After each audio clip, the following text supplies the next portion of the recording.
Notre dernier intervenant de la Convention est prêtre depuis 2002 et nous vient du Gabon.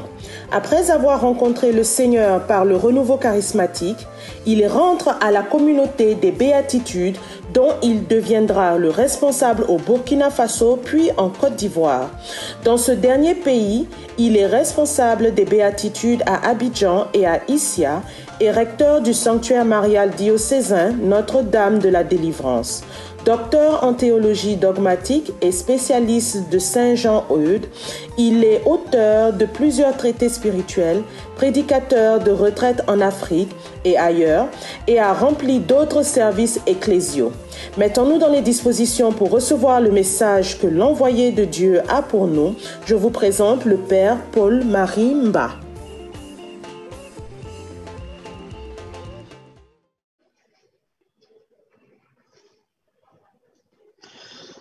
Notre secours est dans le nom du Seigneur qui a fait le ciel et la terre. Notre secours est dans le nom du Seigneur qui a fait le ciel et la terre. Notre secours est dans le nom du Seigneur qui a fait le ciel et la terre.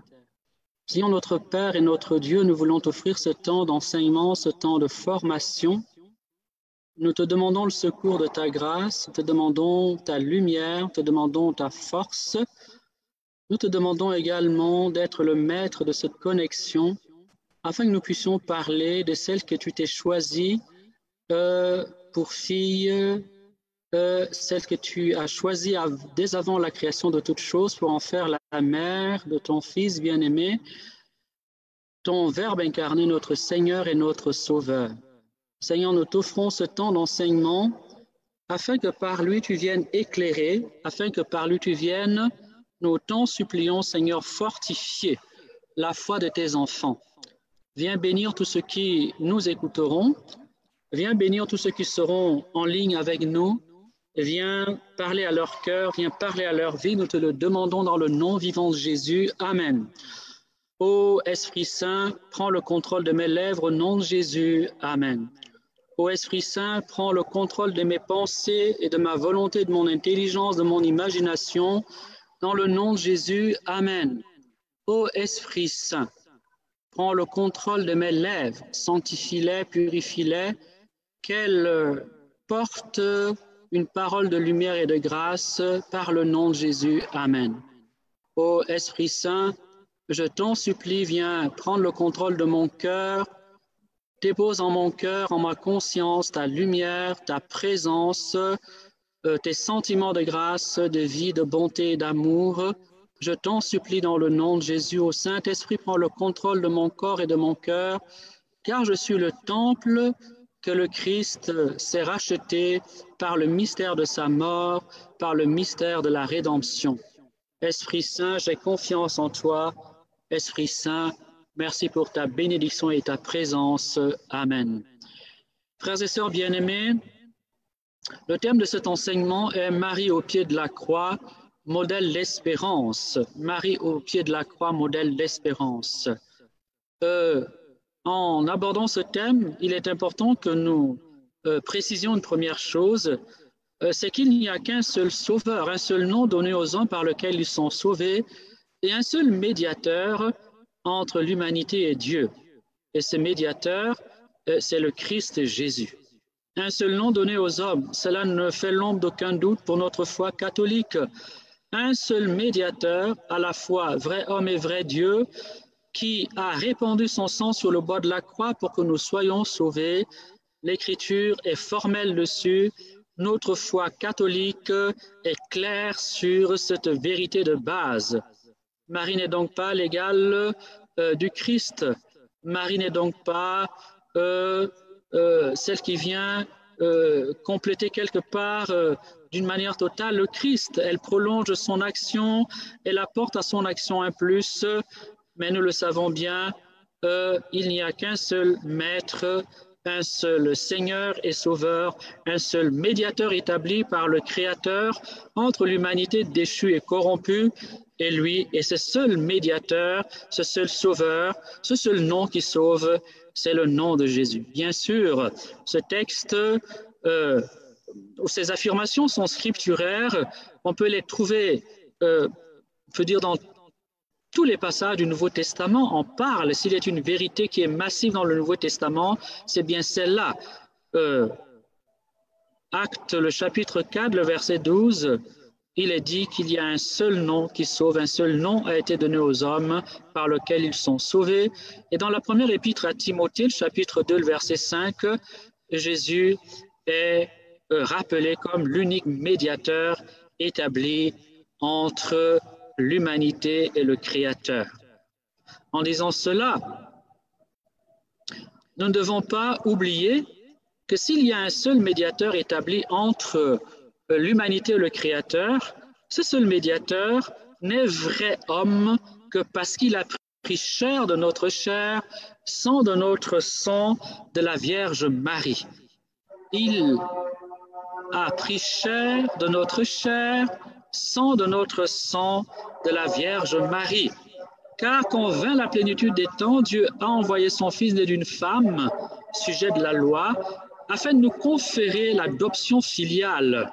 Et cette femme sujet de la loi, c'est bien sûr, cela ne peut souffrir l'ombre d'aucune hésitation, c'est bien sûr la Vierge Marie, la Vierge de Nazareth.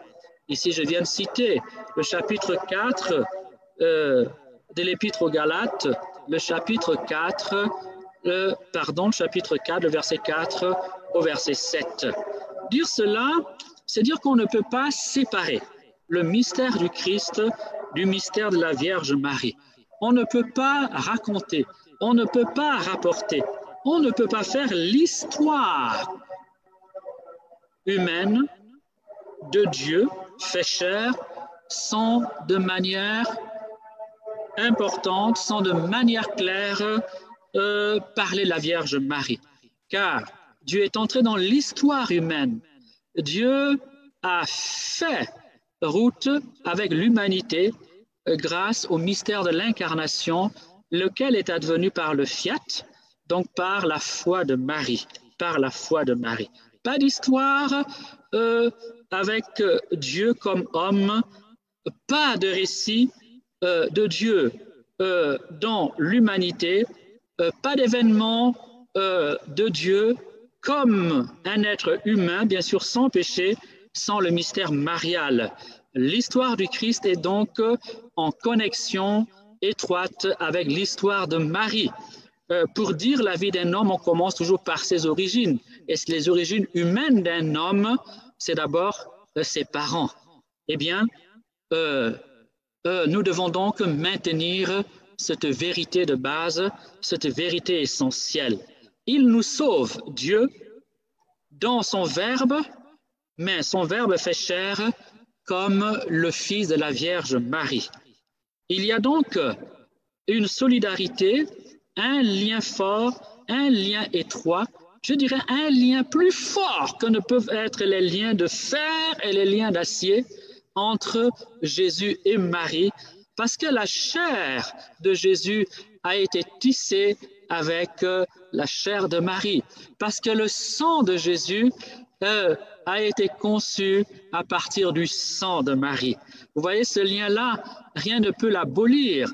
Quoique glorifié, c'est le sang de Marie devenu le sang de Jésus ou le sang que Jésus a reçu de Marie qui a été glorifié. Personne ne peut gommer ce lien de sang. Il est éternel. Il est advenu une fois pour toutes, même dans la gloire du ciel. Celui qui a été glorifié dans le mystère de la résurrection reste éternellement, reste à jamais le Fils de l'humble Vierge de Nazareth. Et nous comprenons pourquoi la Vierge Marie a pu chanter que le Seigneur a fait pour elle de grandes choses, qu'il a jeté sur elle l'humble servante, son humble servante, son regard, et qu'il a réalisé pour elle de très grandes choses, au point qu'elle dira prophétiquement que désormais toutes les générations sont appelées à la dire, à la proclamer bienheureuse. Oui, il nous sauve comme le Fils de la Vierge Marie, et ce lien entre Marie et Jésus est plus fort que la mort. Ce lien entre Jésus et Marie est plus fort que les liens de fer, que les liens d'acier, car nul ne peut défaire ce lien du sang entre Jésus et Marie. Mais ce lien de sang, avant de l'être, est d'abord un lien surnaturel. C'est-à-dire que c'est un lien qui est au-dessus de la nature, qui dépasse tout ce que l'ordre naturel peut établir. Quand on parle de réalité surnaturelle, on parle de réalité qui transcende la nature humaine.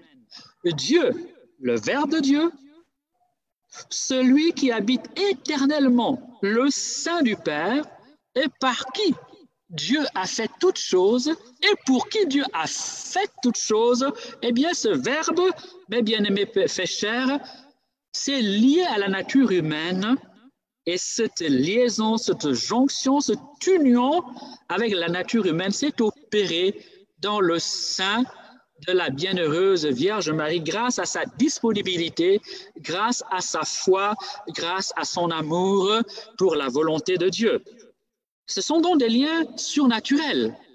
Et comme j'essaie de le dire, comme je peux, les liens surnaturels sont des liens au-dessus de la nature. L'ordre de la nature intègre bien sûr l'ordre matériel, c'est-à-dire le monde minéral, le monde végétal, le monde animal, le monde humain, mais également le monde des anges, car les anges font partie de la nature, ils font partie de l'ordre créé. Lorsque nous parlons des liens surnaturels ou du surnaturel, nous parlons des mystères qui sont au-dessus de tout ce que Dieu a créé, donc qui sont au-dessus du monde des anges.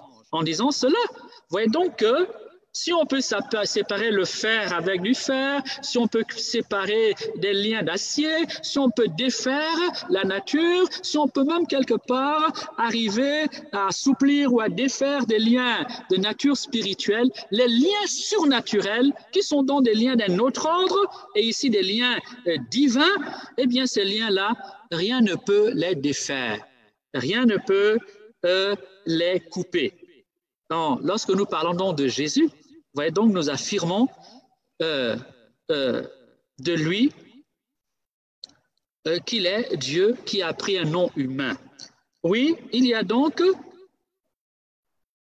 une solidarité intime entre Marie et Jésus, entre Marie et Jésus, que honnêtement, un croyant lucide, un croyant loyal, un croyant un tant soit peu clairvoyant ne peut gommer, ne peut nier cette solidarité, cette unité entre l'histoire de Marie et l'histoire de Jésus, ou l'histoire de Jésus et l'histoire de Marie.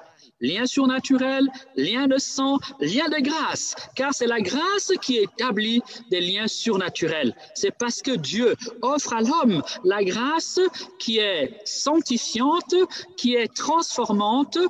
Nous allons employer un mot qui est divinisante.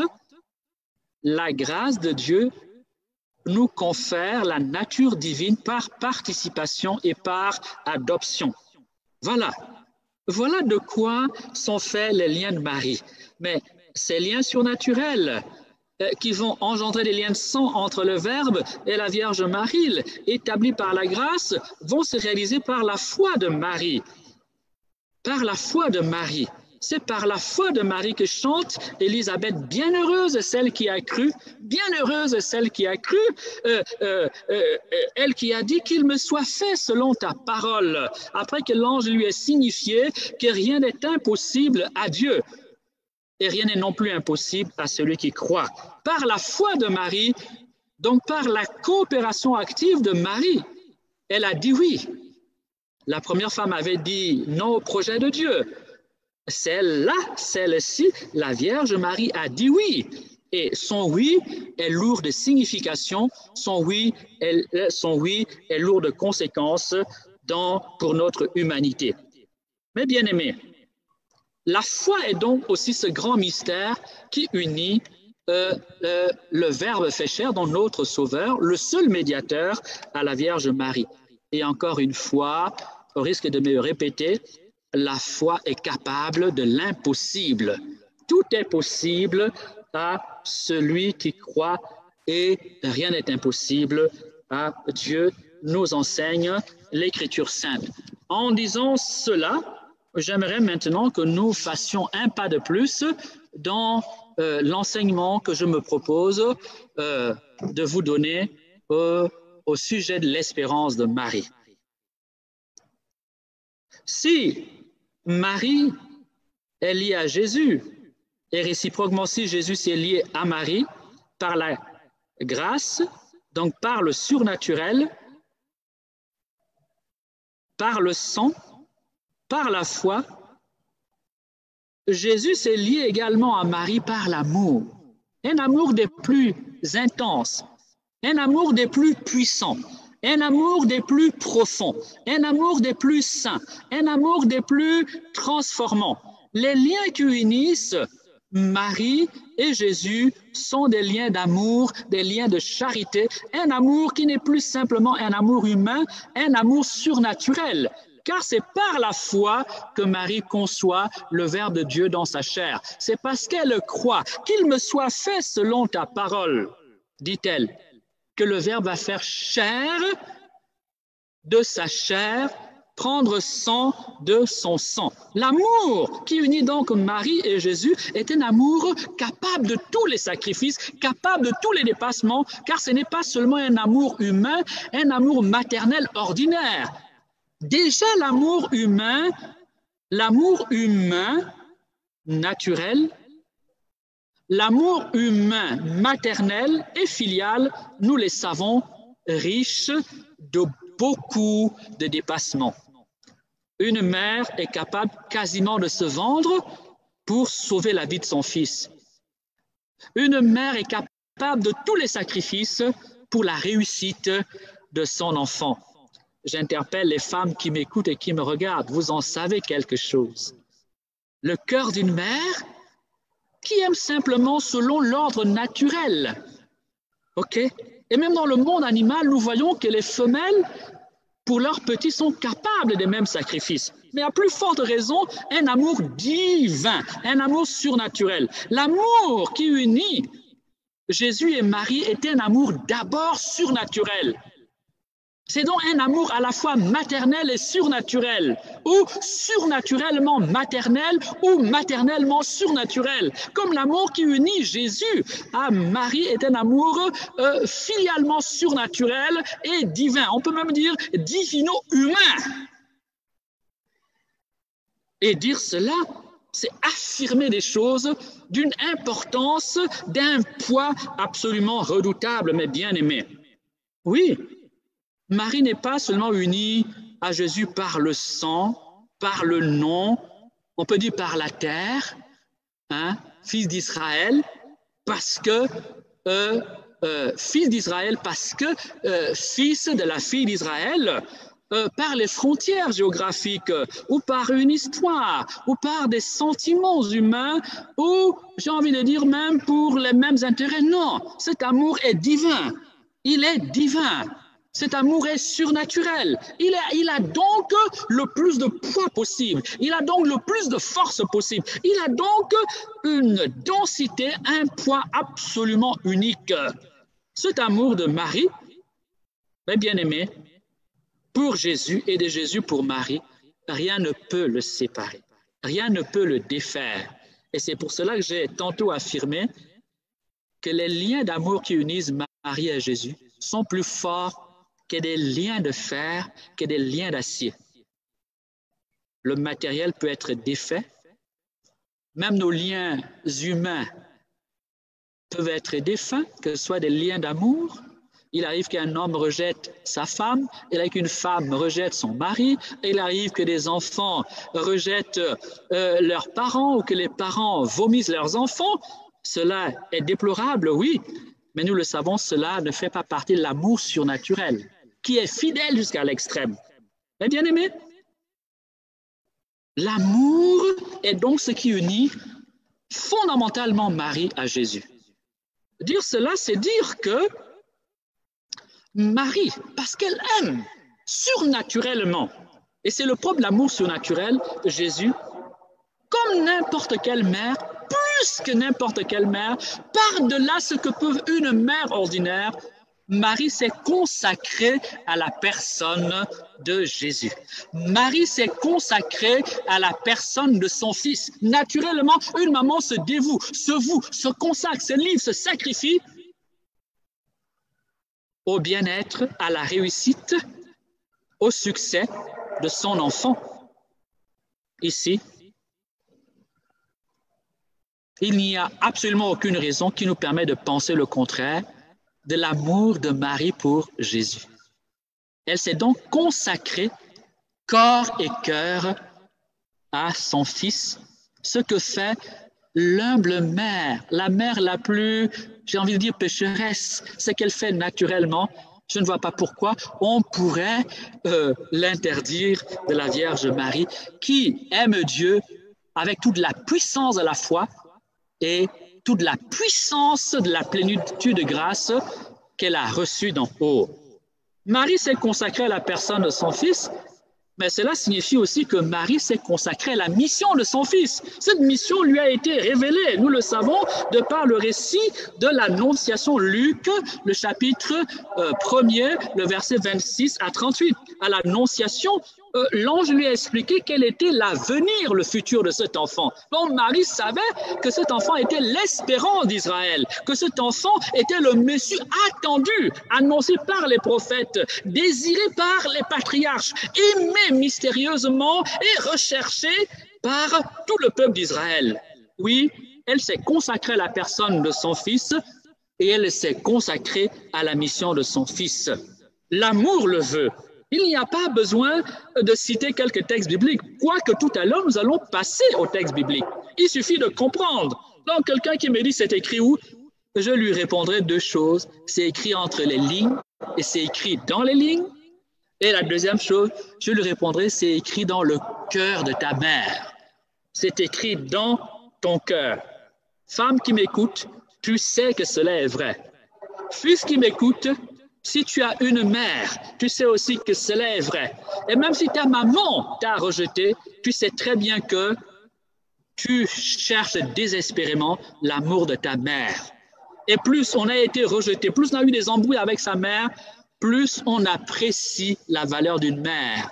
C'est pour ça qu'un enfant qui est orphelin, quand il voit la maman des autres, est ému jusqu'aux larmes. Il est brisé parce que lui aussi aurait voulu connaître. Lui aussi aurait voulu être soutenu, accompagné par la tendresse d'une mère. La dernière fois où j'ai pleuré douloureusement, c'est lorsque j'ai perdu ma mère. Ces choses-là, on les comprend lorsque la maman n'est plus là. Oui, une mère, c'est ce qu'il y a de plus beau, c'est ce qu'il y a de plus profond, c'est ce qu'il y a de plus irremplaçable. Alors, permets-moi de sortir de mon propos. Si tu as du mal à aimer ta mère, il n'est pas encore trop tard. N'attends pas qu'elle meure. Dis-lui que tu l'aimes, même si tu n'as rien à lui offrir. Maman comprendra que tu n'as rien à lui offrir. Offre-lui au moins ta présence. Offre-lui un peu de ton temps. Donne-lui un peu de ton affection. Toi qui as grandi dans ses bras, toi qui as été réchauffé par ses bras, toi qui as été nourri à son sein, toi qui t'es nourri de son lait, toi qui as reposé et dormi sur sa poitrine, donne-lui un peu de ton temps, donne-lui un peu de ton affection, donne-lui un peu, de tes sentiments. Oui, elle a droit à ce réconfort, ta mère. Alors, je ferme la parenthèse et je reviens à une vérité que maintenant je veux vous donner de comprendre. Si Marie aime autant Jésus, et personne ne peut dire le contraire, c'est que Marie vit en Jésus, c'est que Marie souffre en Jésus et avec Jésus, c'est que Marie souffre à cause de Jésus, c'est que Marie souffre aussi par Jésus, et c'est que Marie souffre pour Jésus. Ça fait beaucoup d'affirmations, permettez-moi de tenter de les déployer. Qu'est-ce que je veux dire? Je veux dire ceci, quand on aime profondément une personne, on ne peut pas être indifférent à ce qu'elle vit. Quand on aime profondément une personne, et une mère normale aime profondément son fils, On ne peut pas être indifférent à sa souffrance. On ne peut pas être indifférent à ses projets. On ne peut pas être indifférent à sa mission. Appliquons cela à la souffrance de Marie au pied de la croix. Eh bien, Marie vivait vraiment en Jésus. Oui, pourquoi? Bien parce que c'est la vie d'un enfant et quelque part la vie de ses parents. Oui, mais Marie vivait en lui aussi parce que dans la mission de Jésus, Marie entrevoyait le salut de l'humanité, sa raison de vivre sur la terre. Elle sait qu'elle est venue sur la terre, qu'elle a été choisie comme la fille de Sion pour la libération d'Israël, pour le salut de l'humanité. Donc Marie, Jésus est l'espérance de Marie. Jésus est la vie de Marie. Jésus est la raison de vivre de Marie. Toi qui es homme de Dieu, ou qui prétend être homme de Dieu ou femme de Dieu, est-ce que tu ne vis pas pour le Christ? Est-ce que le Christ n'est pas ta vie? Est-ce que pour toi, vivre, ce n'est pas le Christ? Si cela est vrai pour toi, pourquoi cela ne serait-il pas vrai pour la Vierge Marie? Oui, je peux donc affirmer, en m'appuyant sur ton expérience de vie, que Marie a vécu en Jésus. Tout son être était tendu vers lui par l'amour, par la charité, par la grâce, par tout ce que l'ange lui avait révélé. Mais à cause même de cela, de ce mystère d'amour, de ce mystère de solidarité, de cette histoire commune, de ces liens de sang, de ces liens surnaturels, tout cela en même temps, eh bien, Marie va souffrir avec Jésus. Avec Jésus, c'est-à-dire à ses côtés. Pas contre Jésus, on peut être à côté de quelqu'un, contre la personne, mais souffrir à côté de Jésus, c'est-à-dire elle va accompagner Jésus dans sa souffrance, comme elle l'accompagnera dans sa mission. C'est écrit où? Ben, je réponds, c'est écrit dans ton expérience de vie, donc c'est écrit dans ton cœur. Mais je réponds aussi, c'est écrit dans les Écritures. Pourquoi?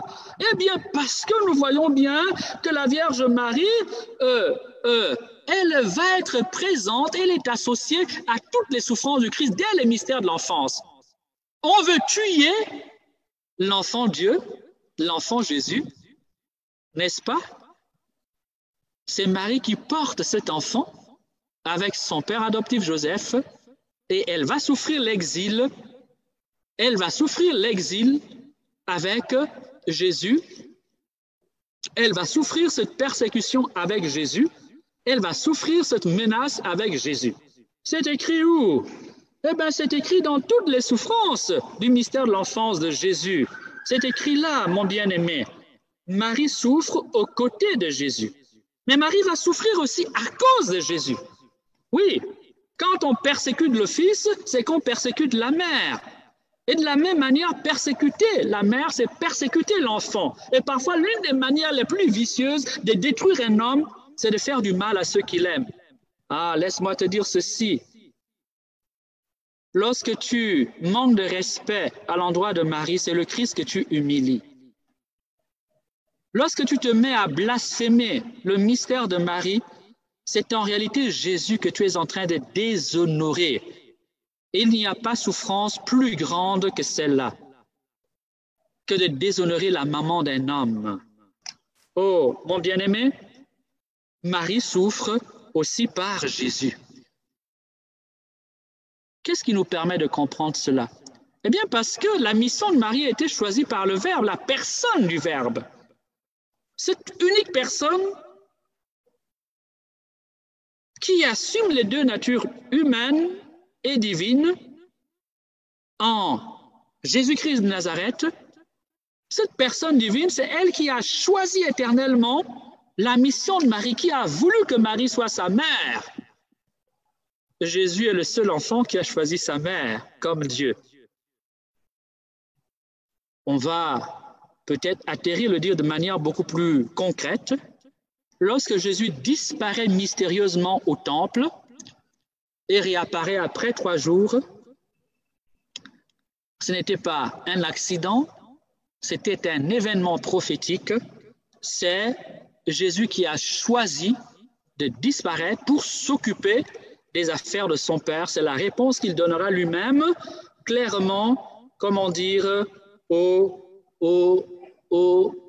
à ses parents, donc à la Vierge Marie et à Joseph, qu'il avait cherché avec angoisse. « Mon enfant, pourquoi nous as-tu fait cela ?» La réponse de Jésus, vous la connaissez. « Il me faut être aux affaires de mon Père. » Jésus ne pouvait ne pas ignorer à cet âge-là que sa disparition allait causer et faire l'angoisse de Marie pendant 3 jours et des angoisses terribles. Oui, Jésus souffre aussi Marie souffre aussi par Jésus. Marie souffre aussi par Jésus. Jésus a donc voulu certaines souffrances pour Marie, pour la fin que nous savons, c'est-à-dire pour le mystère de la croix. Pour lui, naturellement, Marie va souffrir, consacrée à son Fils, donnée tout entière à la mission de son Fils, eh bien, Marie souffrira pour la cause de son Fils. Toutes les menaces que souffrira Jésus retomberont et rejailliront dans le cœur de Marie. Toutes les peines morales, physiques que Jésus aura à vivre dans sa vie, dans son enfance et dans sa vie publique auront un retentissement important dans l'âme, dans le cœur de Marie. Mes bien-aimés, du coup, nous sommes progressivement introduits à l'espérance de Marie. L'espérance de Marie. Marie est une femme d'espérance. Elle est une femme d'espérance. À la croix, de la manière la plus, visible, cela apparaît, mais cela ne s'est pas fait sans préparation. C'est à la croix que va éclater l'espérance mariale.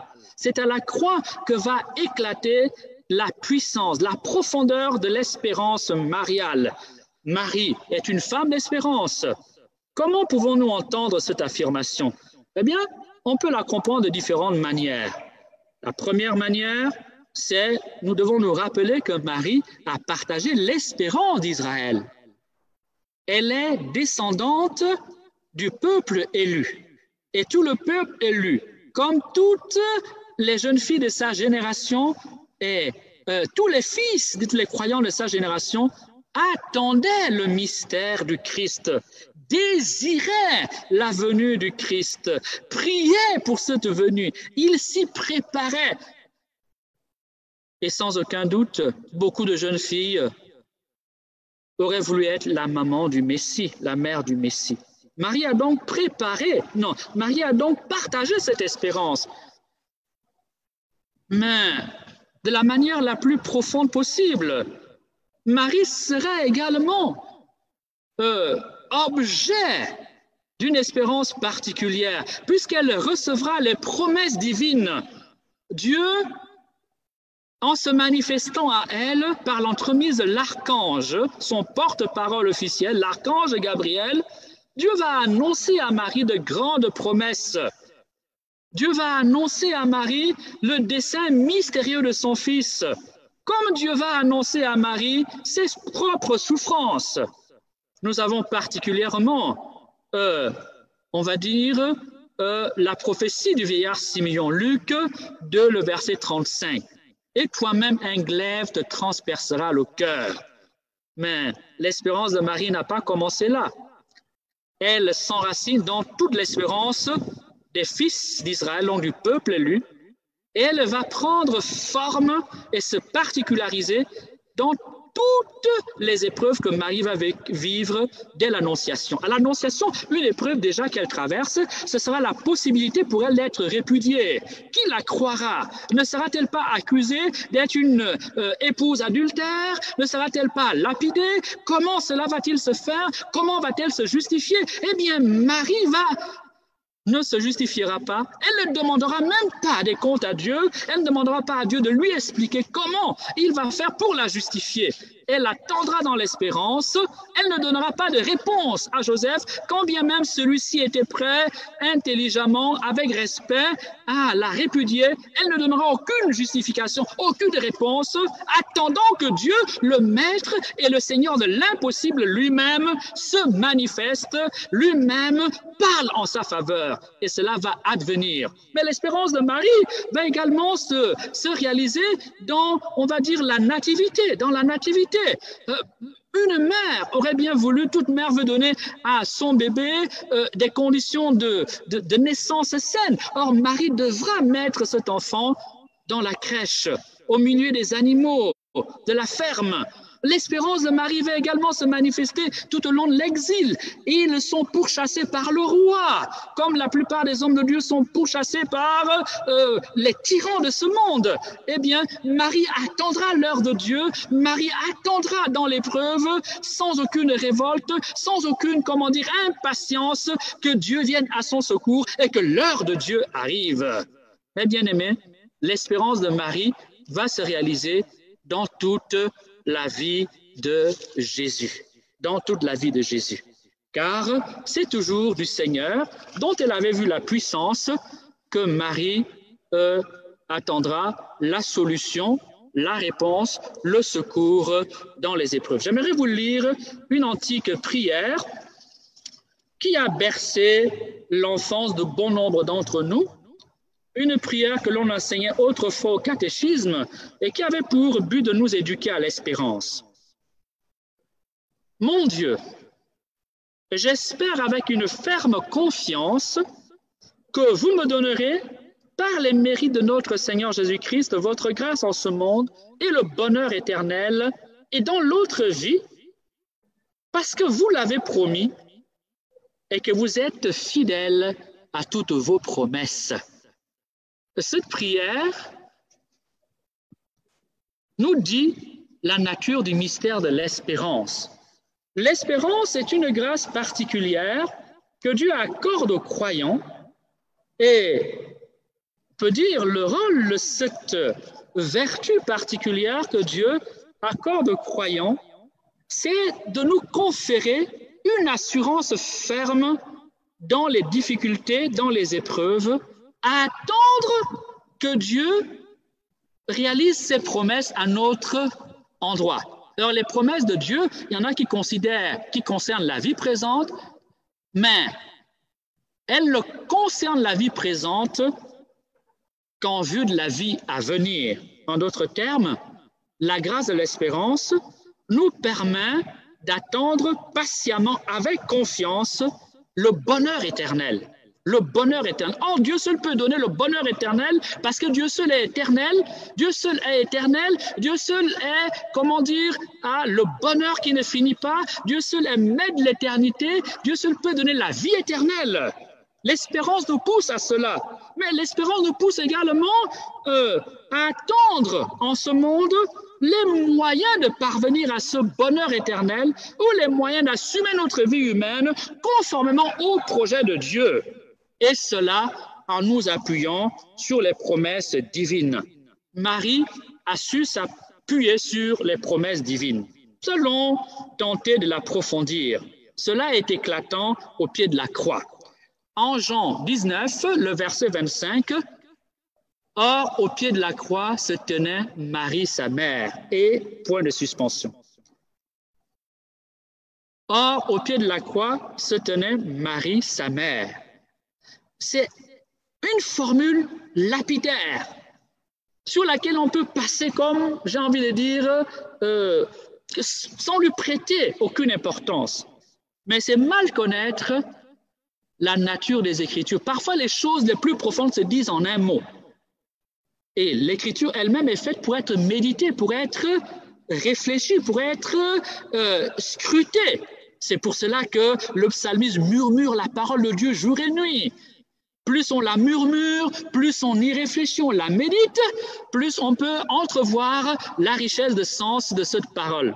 C'est pour cela que l'apôtre Paul va dire que la lettre tue et c'est l'esprit qui vivifie. En d'autres termes, si nous n'allons pas au-delà, si nous ne lisons pas la parole de Dieu en pénétrant le sens des mots, en lisant entre les lignes, en interrogeant la parole de Dieu, en l'approfondissant, eh bien, nous pouvons passer à cause des choses les plus merveilleuses. Stabat mater, c'est ce que dit le latin. Debout se tenait la mer, elle se tenait debout. Mais bien aimés, vous avez oublié une chose, parce que nous marchons, nous ne sommes pas des paralysés, nous jouissons de notre mobilité, nous avons oublié que se tenir debout n'est pas chose aisée. que quand un enfant apprend à se tenir debout, ce n'est jamais facile. Que pour s'arracher à la pesanteur du corps, pour se mettre debout, un enfant va tomber plusieurs fois. Un enfant va se casser le nez et la tête. Et donc, même si avec les mois et les années, cela nous devient naturel, en réalité, se tenir debout n'est pas une attitude anodine. Il nous est plus facile de nous coucher. C'est pour ça que quand vous êtes fatigué, vous vous allongez. C'est pour ça que quand il fait chaud, on a envie de s'asseoir. C'est pour ça que de plus on vieillit, moins on supporte d'être debout et on a envie de s'allonger. Donc, quand l'Écriture dit « elle se tenait debout », mais dans quelles circonstances? Vous le savez bien, se tenir debout à l'heure de l'épreuve la plus terrible n'est pas aisée. Il y a des hommes qui sont balayés par l'épreuve. Il y a des hommes qui perdent la foi à la moindre épreuve. Beaucoup d'entre nous, à cause des souffrances de la vie, nous avons trahi le Christ. Beaucoup d'entre nous, à cause des souffrances de cette existence présente, ont renié le Christ. Beaucoup d'entre nous, mes bien-aimés, ont failli à l'heure de l'épreuve. Se tenir debout pour une mère alors qu'on est en train de crucifier son enfant, mes bien-aimés, ça ne peut pas être un geste banal, une attitude banale. Amen. Se tenir debout, c'est l'attitude du serviteur. Se tenir debout, c'est l'attitude du garde en faction devant, comment dire, un palais ou devant un domicile. Se tenir debout, c'est l'attitude également du combattant, du soldat prêt, comment dire, à affronter le défi, à affronter la mort, à affronter l'épreuve, à affronter, comment dire, la souffrance. Se tenir debout, c'est l'attitude du victorieux. Marie ne peut tenir debout à l'heure de l'épreuve que parce qu'elle est tout cela en même temps. D'ailleurs, en Luc 1, le verset 38, qu'est-ce qu'elle a dit? Je suis la servante du Seigneur. Au pied de la croix, être debout pour elle signifie elle reste la servante, mais pas n'importe quelle servante. Pas une servante qui se lamente, qui larmoie, qui accuse tout le monde, qui insulte les soldats qui tuent son fils ou qui accuse Dieu de l'avoir trahi.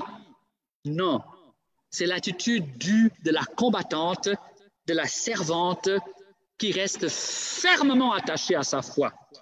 Elle a fait l'expérience de la puissance de la foi. La preuve, c'est la naissance de Jésus, c'est la conception de Jésus, mais elle a suivi aussi le ministère de son Fils. Marie a vu les miracles opérés par Jésus. Marie a entendu parler des miracles opérés par Jésus. Marie, comme fille d'Israël, connaissait l'Ancien Testament. C'est la foi de son peuple. Cette foi est aussi culturelle, donc ça faisait partie de l'histoire de ses origines, de sa famille, l'histoire de son peuple. Mais bien aimé, si Marie a partagé l'espérance d'Israël, elle a assumé également le chemin d'espérance que Dieu avait tracé pour elle. L'attitude de Marie n'est donc pas passive. Quand l'Écriture dit qu'elle est debout, en fait, on veut nous faire comprendre que c'est tout son être qui reste ferme dans l'espérance, qui reste ferme dans l'espérance. Être dans l'espérance, c'est, comme je l'ai dit, avoir la ferme confiance que Dieu va réaliser sa parole. Que malgré l'épreuve, Dieu est fidèle. C'est cela le propre de l'espérance, que Dieu a les moyens d'honorer sa parole, que ce qu'il nous a dit, que ce qu'il nous a promis, il le réalisera. Dieu avait promis à Marie que cet enfant ne serait pas l'échec d'Israël, que cet enfant est le relèvement d'Israël, que cet enfant est le Messie de Dieu, que cet enfant est celui qui doit gouverner le monde, que cet enfant est la gloire de son peuple Israël. Quand l'Écriture chante, quand l'Écriture dit qu'elle est debout, en une petite phrase, mes bien-aimés, nous devons aller beaucoup plus loin. Oui, la foi de Marie, au pied de la croix, n'est pas passive. D'ailleurs, la foi de Marie n'a jamais été passive. Mais encore faut-il qu'on lise les Écritures pour le comprendre. La foi de Marie n'a jamais été passive dans les Écritures. Elle a toujours été active. Toujours été active. Oui, comment? Qu'est-ce qui permet de le dire? Eh bien, nous voyons en Luc 1, 45, l'Écriture dit, sur les lèvres d'Élisabeth, Bienheureuse celle qui a cru en l'accomplissement. Elle a cru.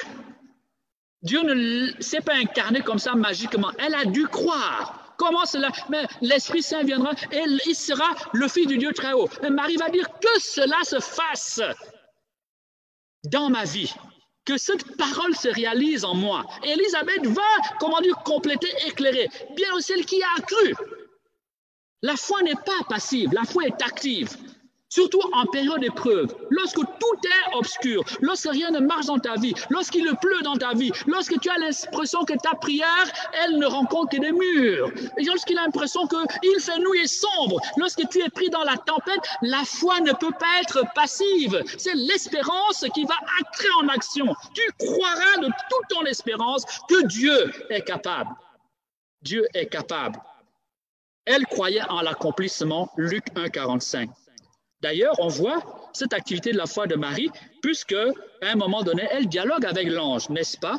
Elle pose des questions à l'ange. Donc, elle ne subit pas massivement. Ce n'est pas un objet qu'on utilise comme on veut. Elle a participé au mystère de Dieu.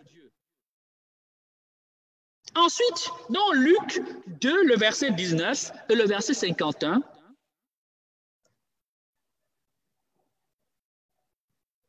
Marie a porté l'enfant Jésus au temple. Donc, sa foi est active. Mais ce qui est intéressant dans ce texte, Marie a perdu Jésus au temple pendant 3 jours. Elle l'a cherché pendant 3 jours. C'est aussi encore de l'activité. Elle est en mouvement. Sa foi est toujours active. Elle cherche. Mais en Luc 2, verset 19 et le verset 51, la parole de Dieu dit que Marie gardait tout cela dans son cœur et le méditait. Tout ce qu'elle vivait, tout ce que Dieu lui disait, tous les événements difficiles, elle ne se contentait pas, une fois que c'est fini, de continuer à vivre comme ça. Elle prenait le temps de les repasser. Et si on allait lire les différentes traductions, on dit elle repassait cela dans ses pensées. On dit elle méditait cela. C'est un peu comme si elle revoyait le film. Mais en fait, les bonnes traductions, c'est elle méditait tout cela dans son cœur. La foi de Marie n'est donc pas passive. Elle ne subit pas. Elle est entraînée à cela. Elle a toujours médité dans son cœur ce qu'elle était en train de vivre. On médite pour faire quoi? On médite pour comprendre le projet de Dieu. On médite pourquoi? Pour s'accorder à la volonté de Dieu. Amen. À la visitation, nous voyons encore que la foi de Marie n'est pas passive. La visitation, bien sûr, c'est lorsque la Vierge Marie va saluer sa cousine Élisabeth. Est-ce que l'ange lui a demandé d'aller visiter Élisabeth? Ceux qui me suivent, l'ange a-t-il demandé à Marie d'aller voir Élisabeth? Non. L'ange lui a juste dit que sa cousine, vieille qu'elle était enceinte. Mais la foi de Marie qui est active va anticiper. La foi de Marie est active et elle est capable d'initiative. Elle sait anticiper. Elle sait anticiper. Donc si je dis de Marie à la croix qu'elle n'est pas passive, c'est en vertu de tout ce que là, un homme a des habitudes, un homme a des réflexes. Marie, quand on lit l'Écriture, on voit qu'elle a des réflexes, une manière de vivre sa foi. Elle va en pèlerinage, elle présente, consacre son enfant au temple, elle protège son enfant. Mais bien aimé, elle anticipe, elle sait rendre service. Combien on ne lui a pas demandé, elle sait poser des questions, elle sait voir où sont les problèmes pour apporter une réponse. Ici, Cana. Jean le chapitre 2, le verset 1 à 11. Qu'est-ce qui se passe à Cana? Marie est invitée, elle emmène son fils. Mais le plus beau dans le texte, c'est que, et là nous allons voir encore cette foi active de Marie, cette capacité à prendre l'initiative en croyant à l'impossible. Qu'est-ce qui se passe à Cana? Le mariage, la fête est belle, mais soudain, il n'y a plus de vin. Il n'y a plus de vin. Et Marie va anticiper, elle prend l'initiative de son propre chef, elle va voir, elle dit, mais voilà ce qu'il faut faire, faites tout ce qu'il vous dira. Jean 2, le verset 5, faites tout ce qu'il vous dira. Elle va voir Jésus, dit, mais il n'y a plus de vin. Et Jésus semble répondre comme s'il disait non. Mais Marie ne s'arrête pas là, elle va voir les serviteurs, il faut obéir. Tout ce qu'il va vous dire, il faut y obéir, n'est-ce pas? Mais bien aimé. Vous voyez donc que si on dit c'est par ses actes, Saint Jacques a écrit ceci, c'est par mes actes que je te montrerai ma foi. Tu peux dire que tu crois, les démons croient, les esprits croient, n'est-ce pas? Moi, c'est par mes actes que je te montre ma foi. La vie de Marie montre qu'elle ne parle pas beaucoup. À part le Magnificat, à part le dialogue, n'est-ce pas? Au pied de la croix, elle ne parle plus, n'est-ce pas? Mais ce n'est pas pour autant qu'elle est passive. Le silence ne signifie pas qu'on ne fait rien. Un homme peut être en silence alors que son esprit est loin. Un homme peut être en silence alors qu'il est en train de voyager dans des mondes invisibles. Un homme peut être en silence alors qu'il est en plein dialogue avec Dieu. Un homme peut être en silence alors qu'il voit le ciel ouvert. Amen. Jacques 2, le verset 18, c'est par mes actes que je te montre ma foi. Vous voyez donc, puisqu'un homme est fidèle à son passé, la Vierge Marie qu'on voit au pied de la croix, là, ne pensez pas qu'elle non, c'est elle-même. Si elle est debout, c'est parce que tout cela vit en elle, c'est parce qu'elle est en train de vivre intensément le mystère. Amen. Mes bien-aimés, frères et sœurs bien-aimés, en soulignant ce mystère de la foi de Marie, je suis donc en train de vous dire que à la croix, nous pouvons contempler dans le silence de Marie, à l'œuvre, beaucoup de qualités, beaucoup d'attitudes qui nous sont utiles pour vivre nos souffrances, pour vivre nos épreuves. Quelles sont les attitudes qu'on peut contempler, qu'on peut voir derrière ce « elle se tenait debout ». J'ai déjà énuméré, si vous avez suivi mon propos. Vous le savez bien, tenir debout alors qu'on tue ton enfant, on peut s'évanouir, on peut perdre connaissance, on peut même faire pipi sur place, on peut insulter tout le monde, on peut se marier debout. Qu'est-ce qu'on peut contempler derrière cette attitude? Et qui nous montre les qualités de l'espérance de Marie. Car les vertus théologales sont liées aux vertus morales. Tu ne peux pas dire que tu crois si tu n'as pas un certain nombre de qualités. Tu ne peux pas aimer Dieu sans qu'en même temps tu sois capable d'aimer les autres, sans qu'il y ait d'autres vertus qui rentrent dans ta vie, comme l'esprit de service, comme la compassion, comme l'attention à l'autre. Les vertus théologales entraînent avec elles tout un nombre d'attitudes qui transforment la vie de l'homme et qui font que l'homme est un plus pour ce monde. Que voyons-nous derrière ce « au pied de la croix se tenait sa mère » ? Eh bien, on voit d'abord une chose, c'est la force. Il faut beaucoup de force pour tenir debout quand tout est en train de s'écrouler. D'ailleurs, je vous signale qu'à la croix, il y aura le tremblement de terre. Vous n'avez pas fait attention à ça. Qu'à la croix, le ciel va s'obscurcir. Qu'à la croix, elle va voir comment on transperce le corps de son fils. Amen. Il faut beaucoup de force pour tenir debout, force de caractère, force d'âme, force spirituelle pour qu'elle reste debout. Amen. Et qu'elle assiste à tout cela. Amen. La patience. Marie ne se permet pas hurler. Dieu, tu es où? Tu es où? Vous savez, sur la croix, il y a un des larrons qui dit, mais Dieu est où? Si tu es Dieu, sauve-nous. Marie a pu dire, mais Dieu, tu m'as menti. Mais elle sait que Dieu ne peut pas mentir, que les promesses de Dieu sont sûres. Elle ne sait pas ce que Dieu va faire, mais elle le croit, elle a vu. Encore une fois, l'enfant qu'on tue est la preuve que Dieu est capable de tout. Amen. Elle ne l'a pas eu en ayant une intimité avec son mari. Elle l'a eu miraculeusement. Et elle a entendu parler ou elle a vu les résurrections opérées par Jésus. Donc Marie est une habituée des actes divers, mais ce n'est pas pour autant qu'elle ne souffre pas. La patience. Marie se manifeste comme la femme patiente. Patient dans la douleur, capable d'endurer l'épreuve, capable de supporter et d'attendre l'heure de Dieu, la gloire de Dieu. Amen. Qu'est-ce que nous pouvons encore remarquer? Eh bien, nous pouvons voir le courage de Marie. Il faut beaucoup de courage pour qu'une maman accepte d'aller jusque-là et qu'elle, tout en restant digne. Amen. Toi qui souffres peut-être la perte d'un enfant, toi qui as souffert la perte d'un mari ou d'un frère, ces paroles peuvent trouver un écho en toi. Tu as besoin d'aller au pied de la croix, contempler Marie et demander que l'Esprit mette aussi en toi cette espérance, cette force d'âme, ce courage, cette force, cette patience, mais également cette obéissance à la volonté de Dieu. Vous vous souvenez, sur la croix, il y a deux larrons. Ça vous dit quelque chose? Il y a un qui se révolte, alors qu'il mérite la mort. N'est-ce pas? Un qui se révolte, il a volé, il a tué, il est condamné, mais il mérite. Il y a un autre qui dit c'est juste. J'accueille mon sort. Je sais que j'ai fait beaucoup de mal. Je mérite d'être mis à mort. Mais Jésus, souviens-toi de moi quand tu viens dans ton royaume. Amen. Je vais dire quoi?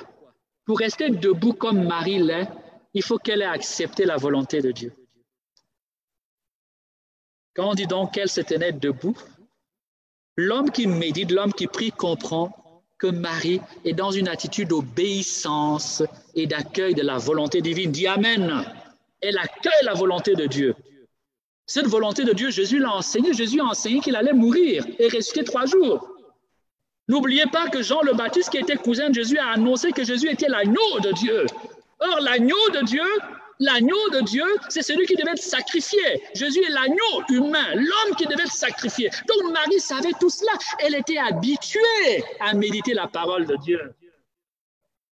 Elle sait. Elle a vu l'Esprit à l'œuvre dans la vie d'Élisabeth. Elle sait. Amen. Marie est donc debout parce qu'elle accueille la volonté de Dieu dans l'espérance. Ce n'est pas qu'elle dit non, c'est fini. Non, elle sait que Dieu est capable de tous les retournements. Regardez, le peuple d'Israël arrive devant la mer. Les gens se révoltent. Mais Moïse, tu nous as amenés ici, pourquoi? On va nous tuer, Pharaon va nous tuer. Et puis au moment où tout le monde est désespéré, Dieu ouvre la mer. Amen. Dieu ouvre la mer en 2 parts. Vous avez compris? Marie sait que Dieu est capable. Elle accueille donc cette volonté. Dire que Marie accueille la volonté de Dieu, c'est dire également que Marie est en prière. Oh, c'est écrit où? Tu vas encore dire c'est écrit où? Tu exagères. Non, je n'exagère pas. C'est une femme de prière. On nous dit qu'elle allait en pèlerinage régulièrement. Elle était une bonne croyante. On nous dit qu'elle méditait la parole dans son cœur. Pourquoi tu veux qu'à l'heure où tout va mal, elle ne prie pas? Comment peut-elle tenir debout si elle ne prie pas? Le silence de Marie n'est non pas un silence vide. C'est un silence habité par la prière. Elle accueille la volonté de Dieu. J'allais même dire mieux, elle accueille la volonté de son Fils parce que Jésus a dit que nul ne prenait sa vie, c'est lui qui la donne. Elle a le pouvoir de la donner et de la reprendre. Donc, elle accueille la volonté, le plan de son Fils. Malgré le fait que son cœur, son âme est brisée, elle accueille. Mais tout en priant, elle offre. Elle offre son Fils en sacrifice. Elle l'avait offert dans le temple. Elle l'avait donné à Dieu. Pourquoi l'a-t-elle donné à Dieu? Mais pour que le projet de Dieu se réalise dans sa vie. Marie n'est pas comme ces mamans qui amènent les prix pour l'évocation. Quand Dieu appelle son Fils, elle pleure. Elle se révolte. J'ai vu des femmes comme ça, elles sont toutes en train de prier pour que Dieu appelle l'évocation, que Dieu donne des prêtres, que Dieu donne... Mais quand Dieu dit à son enfant, viens, elle pleure, elle n'est pas contente. Non, Marie n'est pas ça. Elle accueille la volonté de Dieu sur son Fils. Elle accueille la volonté de son Fils. Amen. Le silence de Marie au pied de la croix et sa station debout, mes bien-aimés, sont donc habités par une espérance absolument merveilleuse et par des qualités d'âme qui sont admirables, qui sont idéales, qui font notre admiration, qui peuvent émerveiller celui qui contemple, celui qui médite sur Marie au pied de la croix. Debout, elle offre, mais debout, elle s'offre aussi. Une maman a envie de mourir avec son fils, elle s'offre aussi. Elle sait que le projet de Dieu, c'est qu'il souffre pour que nous soyons sauvés. Donc ne pensez pas que Marie est extérieure. Elle est unie à son Fils. Elle suit son Fils dans sa passion, mais comme la mère. Amen. Oh, Marie est une femme de communion. C'est une femme de communion. Dans Actes, le chapitre 1, le verset 14, il nous a dit que tous d'un même cœur, ils se tenaient en prière. On voit que Marie, en communion avec les apôtres, se tenait en prière. Ça, c'est après, comment dire, la résurrection. Ok, c'est une femme de communion. Elle était en communion avec son Fils qui s'offrait pour le monde. Mais bien aimés, voilà donc des éléments qui nous permettent de voir la profondeur, la grandeur, la richesse de l'espérance mariale. la vertu d'espérance, c'est ce don de Dieu, cette grâce de Dieu, cette qualité divine, ce don divin qui fait que nous avons la ferme confiance d'obtenir ce que Dieu nous a promis. Parce que Dieu est fidèle, parce que Dieu a les moyens de le réaliser. Dieu a promis à Marie de grandes choses. Elle sait que Dieu le fera. Même si elle souffre terriblement, elle ne doute pas, elle continue d'espérer contre toute espérance.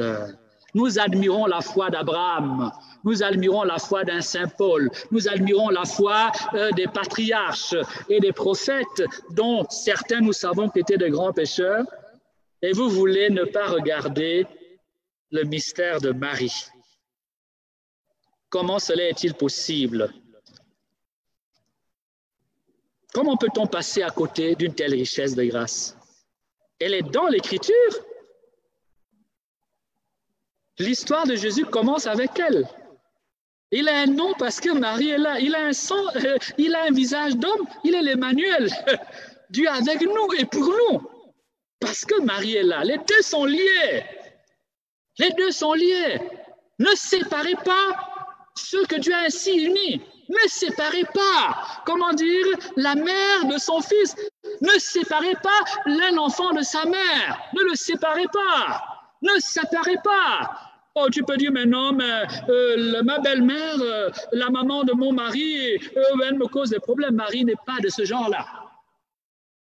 L'Écriture nous montre que c'est une femme humble, serviable, aimable, compatissante, méditative, contemplative, pleine de courage, pleine de force. Donc tu vois, Marie n'est pas la maman de ton mari qui te fatigue, ou Marie n'est pas la maman de ta femme qui te fatigue. OK. Il faut donc,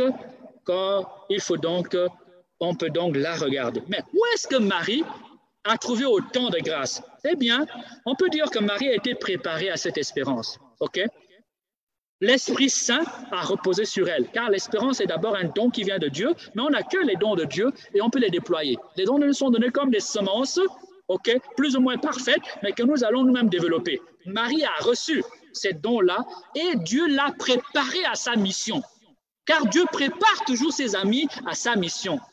Un enfant, on le prépare toujours à quelque chose. Malheur à celui qui, sans avoir été préparé à une mission, va assumer une mission. On a dit aujourd'hui, les gens sans aucune préparation s'autoproclament ceci, mais bien aimé, pour exercer une fonction, on y est préparé. Pour jouer un rôle important, on doit s'y préparer. Dieu a préparé Marie à la croix. Par exemple, toutes les souffrances on va dire, du mystère des mystères de l'enfance ont préparé Marie à cela. La persécution du roi Hérode l'a préparé à souffrir l'épreuve de la croix. La prophétie de Simeon, ton âme sera transpercée. Lui-même, il sera ainsi à préparer son âme, n'est-ce pas? La disparition de l'enfant Jésus au temple pendant 3 jours. Pendant 3 jours, l'enfant que Dieu lui a donné. L'ange lui-même est descendu, c'est pour dire, c'est lui. Elle sait que cet enfant représente le salut de l'humanité. Pendant 3 jours, Marie l'a cherché avec angoisse, avec peur, dans des souffrances importantes, souffrances d'âme du cœur. Ces souffrances ont préparé Marie à cette épreuve. Amen. Les menaces que Jésus va vivre dans sa vie publique. Quelqu'un menace ton enfant, tu seras en paix? Personne ne sera en paix. Donc, toutes ces souffrances ont préparé. Mais les paroles de Dieu également, ce que Jésus enseignait, ce que Marie méditait son cœur, tout cela l'a préparé à vivre de cette espérance incroyable, cette espérance unique. Les événements, le don de Dieu et son attachement personnel à la parole de Dieu. L'action de Dieu dans sa vie, Marie l'a vue. La méditation de cette action de Dieu dans sa vie, Marie l'a faite. Sa vie de prière, Marie l'a gardée. Mais surtout, n'oubliez pas, un enfant regarde, non, une maman regarde toujours son fils. Surtout quand le fils qui lui a été confié a un grand dessein. On va prendre l'exemple un peu. Si on t'annonce que ton enfant, là, sera président, je parie que on te le dit, un prophète vient. Un vrai prophète et pas les faux, parce qu'il y a plein de faux prophètes aujourd'hui. Ils t'annoncent que cette année, c'est ton année. Hein? Ils ne nous ont même pas annoncé le coronavirus. Ils n'ont pas annoncé le coronavirus. Il t'annonce que cette année, tu vas te marier. L'année suivante, tu es toujours célibataire.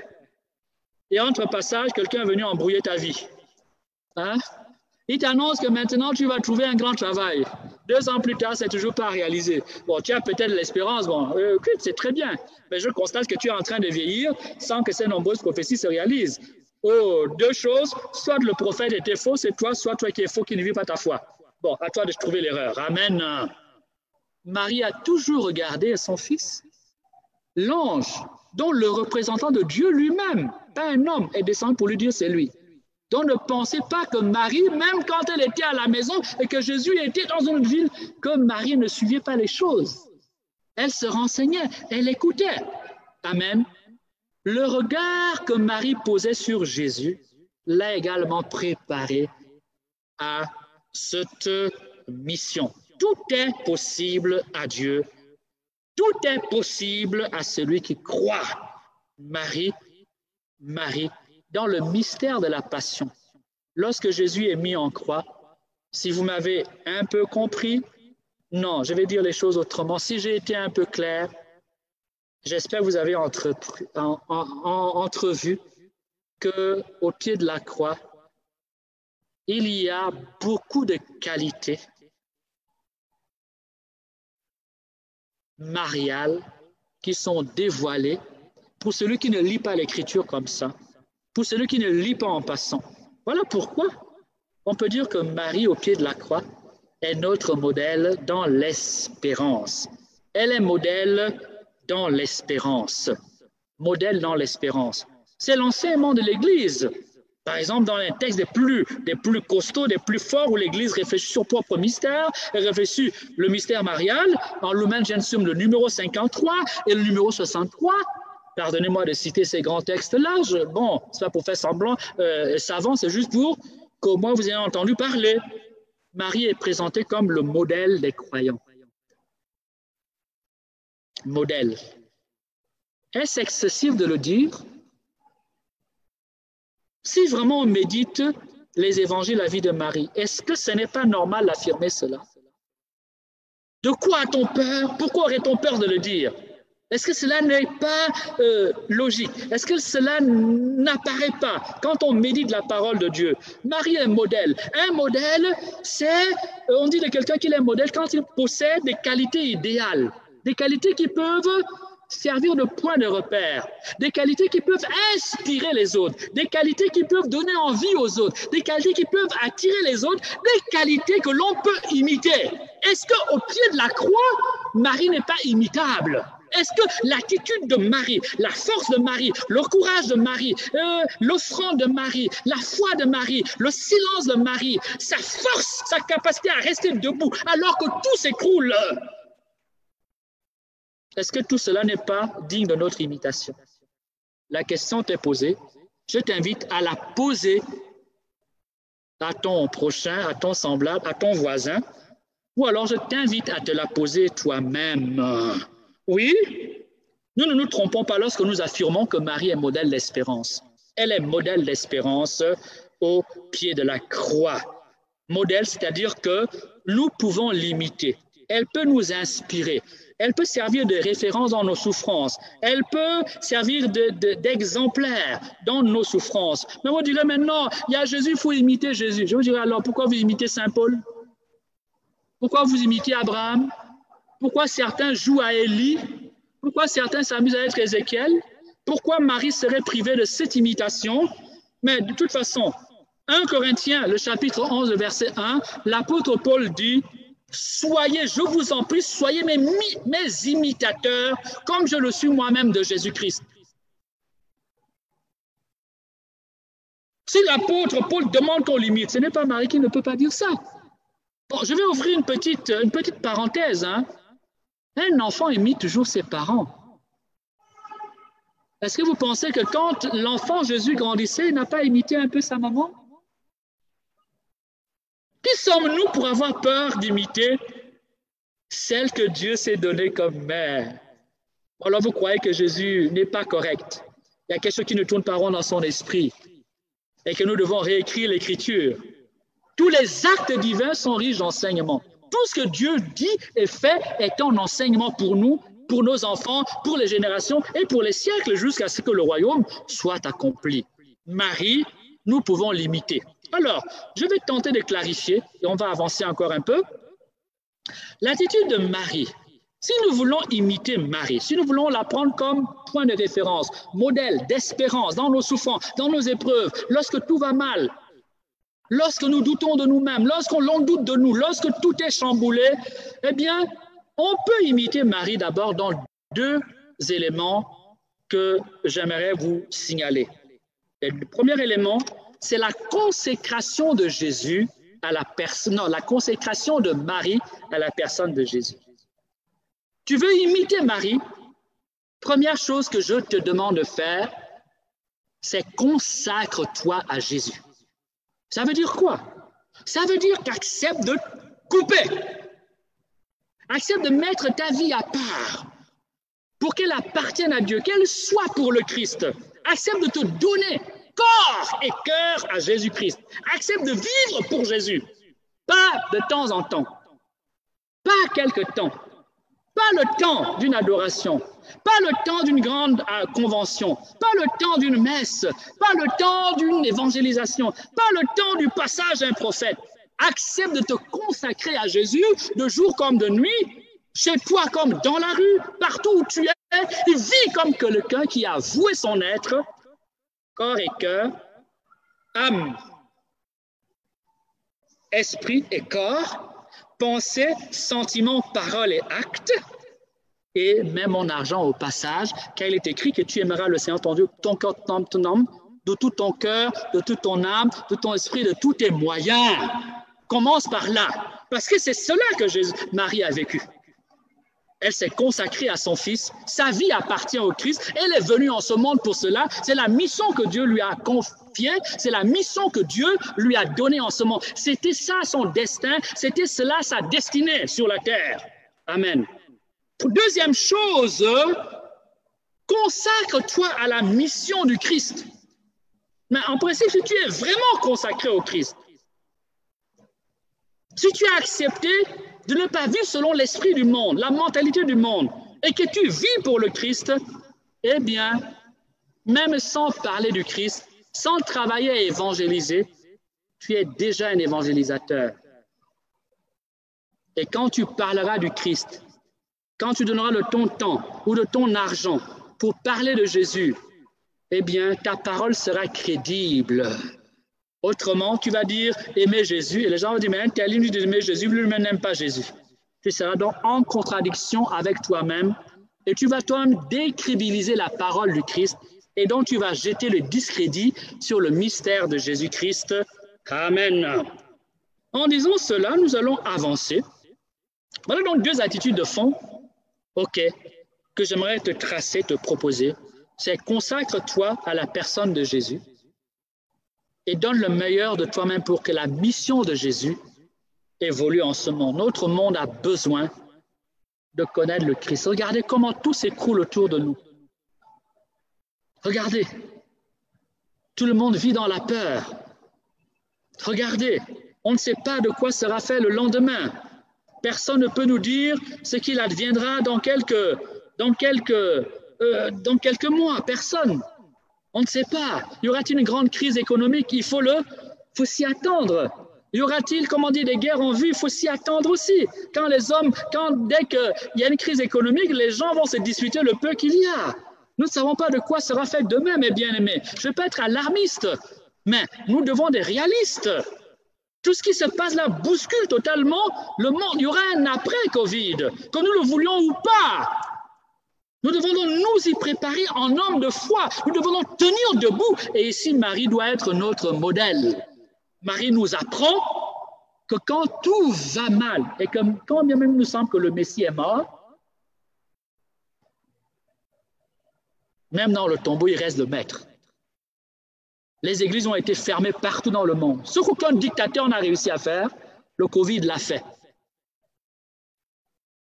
Et après le Covid, il y a beaucoup d'églises qui vont mourir, particulièrement en Occident. Dans une église, il n'y avait que des vieux. Tous les vieux ont été balayés par le Covid. Quand déjà quelqu'un n'avait pas l'habitude d'aller à l'église, pour y aller, se battre et tourner en rond, tu lui donnes 6 mois, 1 an sans aller à l'église. Il y a beaucoup de fortes chances que quand on ouvre les églises, ils ne reviennent plus. Mes bien-aimés, même quand le Christ nous semble mort, quand on a proclamé que Jésus est mort, que la foi est morte, que l'Église est morte, que Dieu ne sert à rien, que le mal a emporté, que Satan a gagné, nous devons rester debout comme Marie. C'est une leçon de foi et d'espérance extraordinaire, alors que tout est, même les apôtres, à part Jean qui reste un peu là, on dit, vous savez, Pierre a retrouvé son vieux métier, hein? Les autres sont partis en se sauvant, ok, les disciples ils sont en train de se lamenter, il nous a trompés, nous nous sommes trompés. Ok, Marie est restée debout. Nous devons imiter cette foi de Marie. Comment imiter? Eh bien, il y a des qualités toutes simples. La patience de Marie, le courage de Marie, la douceur même de Marie au pied de la croix. Elle ne l'agresse pas. Nous autres Africains, quand on souffre, on voit le sorcier partout. Quand bien même nous sommes nous-mêmes à l'origine de notre problème, nous allons accuser la grand-mère, nous allons accuser l'oncle au village, nous allons accuser l'ami qui serait jaloux, alors que c'est nous-mêmes qui avons préparé notre échec. Mais bien, Marie n'accuse personne. Et pourtant, est-ce qu'elle ne pourrait pas accuser? Les criminels sont là, les bourreaux sont là, les assassins sont là, le sang coule là, n'est-ce pas? Mais elle n'accuse pas. La douceur de Marie dans l'épreuve. La combativité de Marie. Elle ne se roule pas par terre, elle reste debout. Elle continue de combattre dans l'espérance. Amen. Le front de Marie, elle s'associe parce qu'elle est unie à Jésus. Ce que Jésus veut, c'est ce qu'elle va faire. Sa vie est pour ça. Le front de Marie. Mes bien-aimés, mais l'union de Marie à la souffrance de Christ. Voilà autant de qualités extraordinaires, belles. Nous autres, les humains, nous avons un problème, c'est que nous ne voyons que la beauté extérieure. Quelqu'un a une grosse bague en or, une femme avec des bijoux, nous sommes émerveillés. Mais nous oublions que ça, là, c'est dehors. Que le bijou, là, c'est un caillou qu'un homme a cassé et donné une forme. Nous oublions que les beaux habits, là, ou la belle voiture, là, c'est du fer. C'est l'homme qui l'a donné ça. Donc nous oublions que le plus important, ce n'est pas l'habit, ce n'est pas les bijoux, ce n'est même pas l'argent qu'on va dévaluer. Ce n'est pas à ta maison que tu laisseras. Eh bien, c'est ce qu'il y a dans ton âme. Et ce qu'il y a dans ton âme, ça doit être les qualités. Le monde des valeurs. Les valeurs sont un monde. C'est ça qui donne du poids à l'être humain. C'est pour ça qu'on appelle ça des valeurs, les vertus. Les vertus. C'est ça qui donne du poids à l'homme.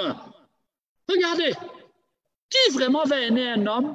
Ben, bien sûr, on connaît les amours de calcul. Hein? Il y a les amours de calcul. C'est l'amour de calcul, n'est-ce pas?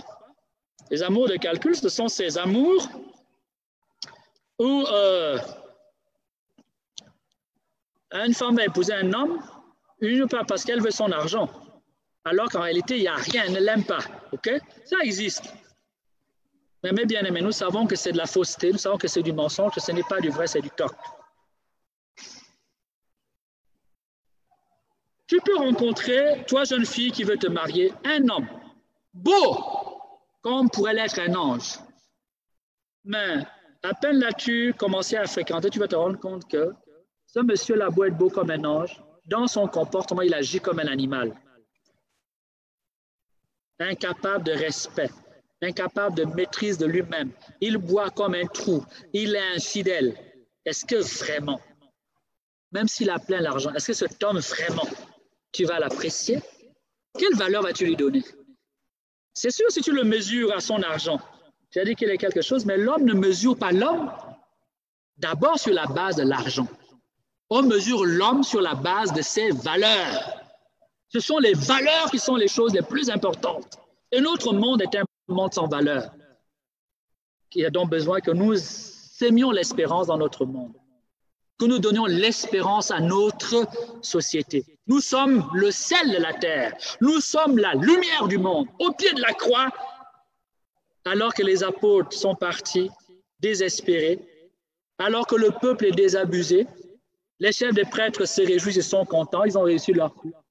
Marie reste la lumière, la petite étincelle qui continue de brûler, la petite flamme de l'espérance, la petite colonne de foi qui tient debout au pied de la croix. Amen. Amen. Être debout en silence, en attente confiante, en disponibilité, sans être passif et en prière, ce sont des qualités que nous pouvons imiter et trouver auprès de la Vierge Marie. Mes bien-aimés, nous pouvons donc imiter Marie dans le mystère de l'espérance, dans son espérance au pied de la croix, d'abord dans nos croix.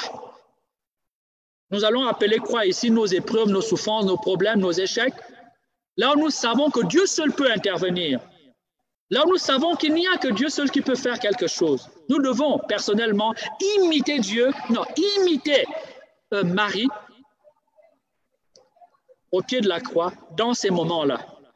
Dans ces moments-là. Quand tu as tout essayé, c'est toujours l'échec. Quand tu es devant le mur, quand on t'a condamné à mort, ok? Et quand bien même tu sais que la mort est déjà dans ton sang, c'est là que nous devons imiter l'espérance de Marie. Rester debout. Continuer à croire contre toute espérance. Continuer à espérer la réponse et le secours divin. Amen. Mais nous devons aussi imiter l'espérance de Marie lorsque nous sommes confrontés à la croix de Jésus.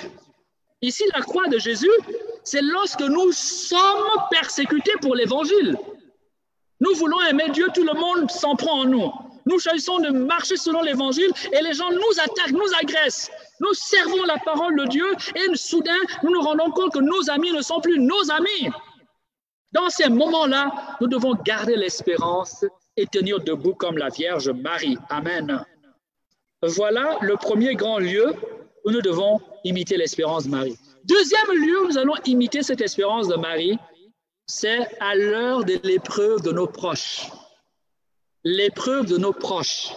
Chacun d'entre nous a un parent qui souffre, un ami qui souffre, un ami qui doute, peut-être un enfant, peut-être un époux, peut-être une épouse, peut-être un grand-parent, peut-être tout simplement ton pays qui est en train de s'écrouler et qui est en train de brûler. Peut-être ta famille qui est divisée, éclatée. Peut-être ton couple qui est en train de se disloquer. Eh bien, nous devons exercer l'espérance de Marie auprès de nos proches. Nous devons rester debout et continuer à croire pour eux, venir à leur secours, être pour eux un surcroît de foi, un surcroît d'offrande, un surcroît d'âme, un surcroît de courage, un surcroît de patience, un surcroît d'amour. Nous devons pouvoir insuffler à nos proches l'espérance de Marie quand ils ne tiennent plus. Je ne peux pas m'empêcher de donner un petit témoignage. Je vais le donner, non pas pour me glorifier, mais pour que le nom de Dieu soit glorifié. Il y a de cela 1 année et demie à peine. Un jour, je reçois dans ma communauté un coup de téléphone un soir, une de mes filles qui appelait d'une autre ville, de là où j'étais. Elle me dit, j'ai ma maman qui a été évacuée depuis la province jusqu'à la capitale. Elle a fait un AVC, elle est âgée. La dame avait plus de 60 ans, elle avait la septantenaire. AVC, le temps de la transporter, ça a fait des jours, elle arrive à l'hôpital. Les médecins disent, il n'y a plus rien à faire.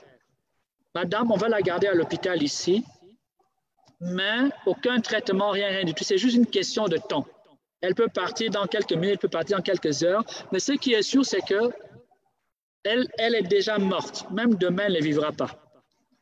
Donc, les médecins ont suspendu aucun traitement. Le corps était là à l'hôpital. La famille était déjà au courant. Et ce soir-là, ma fille m'appelle et je décide avec un de mes frères, que j'aime beaucoup, Jean-Marie, d'aller prier urgemment pour cette maman-là. Quand on arrive à l'hôpital, je croise une de mes filles qui est infirmière. Elle me dit, mon père, c'est pour la femme qui est là-bas. J'ai dit oui. Elle dit, oh, mon père, c'est fini. Les médecins, les docteurs m'ont dit qu'il n'y a plus rien.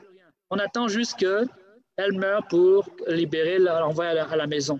Mais on a reçu l'ordre de ne donner aucun traitement, rien du tout, parce que cliniquement, il n'y a plus rien à faire. On ne va pas prolonger que la famille dépense de l'argent inutilement et tout. Je dis, ah bon? Je dis, bon, c'est pas grave, on va aller prier pour elle. Avec le frère Jean-Marie, nous sommes entrés dans cette chambre d'hôpital. Le petit corps était dans le lit, sans vie. Nous avons prié 30 minutes à peu près et nous sommes rentrés. Et nous avions prié avec foi en disant au Seigneur, tu es le maître de l'impossible, c'est son heure, que son heure advienne. Si ce n'est pas son heure, que tu peux encore faire quelque chose, fais-le. Nous croyons que tu es le maître et le Seigneur de l'impossible. Nous avons prié, nous sommes rentrés. Le lendemain, en début d'après-midi, un coup de téléphone. La fille m'appelle, elle me dit, mon père, devine quoi? Je dis, bon, elle est morte? Elle me dit, non, elle n'est pas morte. Je dis, c'est quoi? Elle me dit, mon père, quand les médecins sont revenus le lendemain, les infirmières, elle était assise dans son lit. Elle va bien. Les médecins ne comprennent pas et ils vont la libérer d'ici ce soir. Dieu est le maître de l'impossible. Dieu est le maître de l'impossible. Ce n'est pas parce que tu as déjà échoué. Ce n'est pas parce que tu as échoué dans tel domaine. Ce n'est pas parce que ça n'a pas marché ici. Ce n'est pas parce que ça n'a pas marché sur ton voisin. Ce n'est pas parce que ça ne marche pas dans ton pays que chez toi, ça ne marchera pas. Ce n'est pas peut-être parce que tu as raté à tel examen ou à tel concours que ça ne marchera pas un jour. Ne désespère pas. Tiens ferme la flamme de l'espérance. À l'école de Marie, je t'invite à te mettre. Amen, amen. Amen, amen. Vous voyez donc que, en réalité, nous pouvons imiter la Vierge Marie.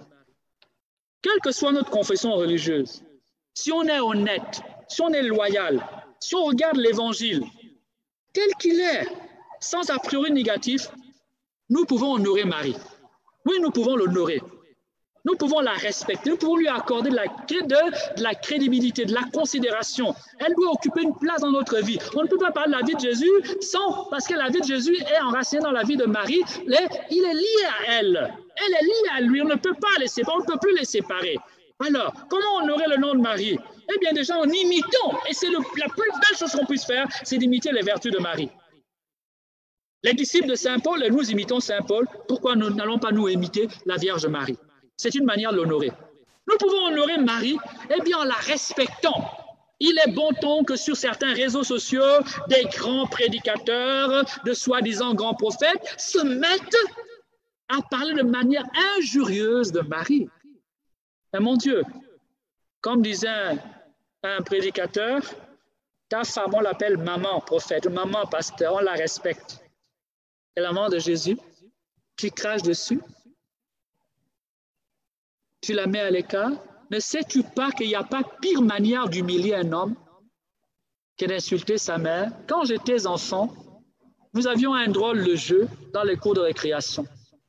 Quand tu voulais te battre avec un copain, on traçait une ligne au milieu et chacun se mettait de part la ligne et on s'insultait. Il y avait la limite. Quand quelqu'un voulait se battre, il suffisait qu'il insultât ta mère pour que tu décides de te battre avec lui. Amen. Nous devons la respecter. C'est une manière de l'honorer. Nous pouvons la bénir, dire du bien d'elle. Dieu la bénit. Pourquoi je ne peux pas la bénir? Et bénir, bénédicere, c'est dire du bien. Nous pouvons dire du bien de Marie. Qui t'empêche de dire du bien de Marie? Qui t'empêche de dire du bien de Marie? Dieu la bénit. Et bénir signifie dire du bien.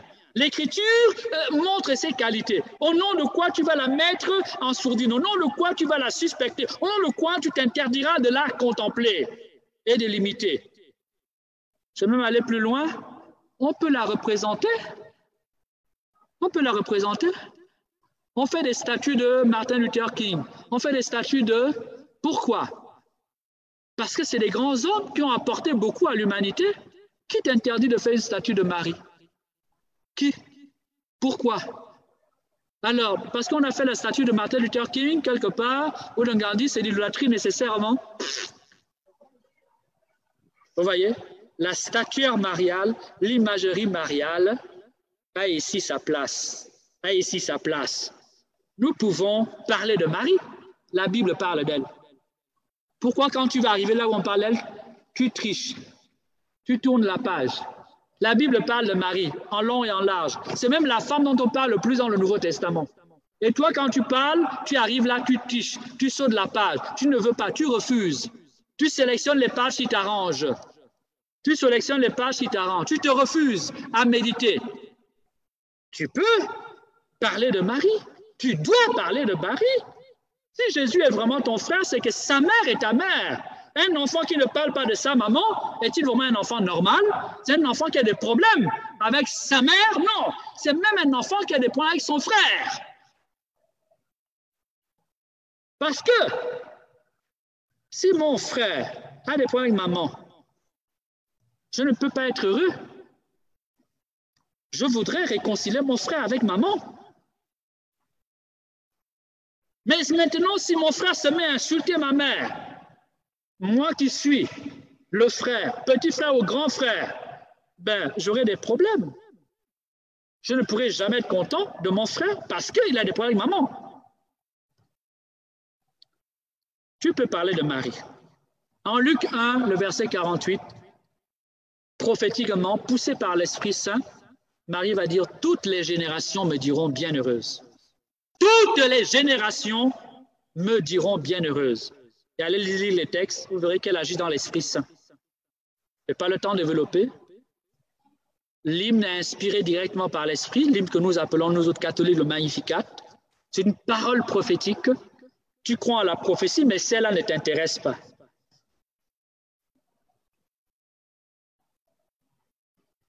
Mes bien-aimés, Marie a donc une place dans notre vie de foi.